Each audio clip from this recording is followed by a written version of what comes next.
Hello, this is God's Pitbull, Apostle Dr. Shaolin Abrams Sr. of the My King Service Worldwide Fellowship Network. And I just want to thank you for being here with me today as I tell you about this great opportunity that God is bringing forth to his people. God has anointed me to write a book about the sexual immoralities and perversions that are going on in the church today. I say that I'm God's pit bull because I ain't no punk, and I'm going to tell it like it is. No holds bar, no nothing. So right now, let me just tell you about this great book called Pornography, the Other Woman. And what we're doing now here is we are going to have advanced copies available for those who are very serious about knowing about the happenings going on in the church today. Because if you get your copy now, you'll be the first in your church group, your Bible study, and those things that have this great work that God has anointed me to write. But let me ask you, what is pornography? The origin of the word pornography reveals a great deal about its influence through the ages. It derives from the Greek word pornographos and simply means the writing of prostitutes. Originally, it describes prostitutes and their trade, but later came to refer to the writings and pictures intended to arouse sexual desire. Let me explain to you what lewdness is. Lewdness is bitter and poisonous, but enticing to those who are deceived by lust, according to Ephesians chapter 4, verses 18 through 22. Nudity is a powerful enticement, as the sin David and Bathsheba shows in 2 Samuel chapter 11, verses 2 to 5. Adultery and fornication are born of lust and desire. The Apostle James clearly expresses this process of entrapment in James chapter 1, verses 14 to 15. Now, in Mark chapter 7,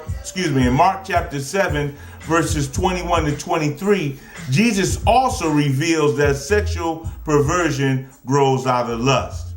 Now, pornography draws to the surface the desire simmering within the decadent society. Those lusts bear the fruit of horrible sexual crimes: adultery, homosexuality, bestiality, rape, and child molestation and incest. Pornography degrades that which God created in his image, according to Genesis chapter 1, verse 27, when he says, "So God created man in his own image. In the image of God, he created him. Male and female, he created them."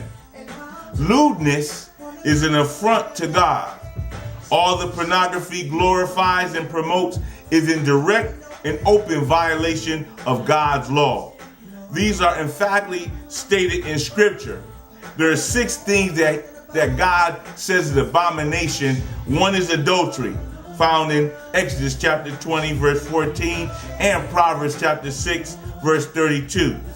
Carnal desire in Ephesians chapter 4, verses 17 through 22, and Matthew chapter 5, verse 28. Bestiality, according to Deuteronomy chapter 27, verse 21, and Leviticus chapter 18, verse 23. Incest, Leviticus chapter 18, verses 6 through 9, and verse 20, and also verses 11 through 14. Rape, Deuteronomy chapter 22, verses 25 through 27. Sodomy, which is homosexuality, in Leviticus chapter 18, verses 22, and Romans chapter 1, verses 26 through 27. Child molestation, which is a lot of that going on even in the black churches today. Matthew chapter 18, verse 10. And in my conclusion, I just want to say this.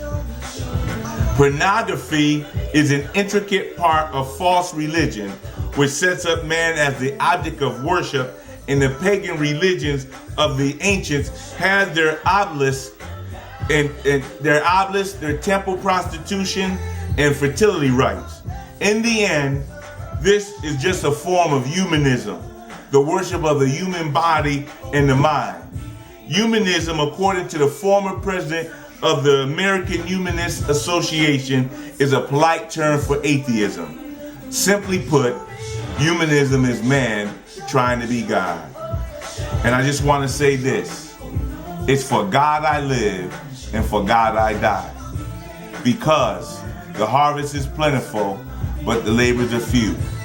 We have a right to take action into our hands according to the Word of God. If this is you, check out our website at my-king-service-tv-news-worldwide-network.com. You can email us at mkspcg1@gmail.com and even call us at area code 240-544-2041. And I'm telling you, get this book, and I guarantee you it will help you to understand and see what's going on in the churches today. God bless.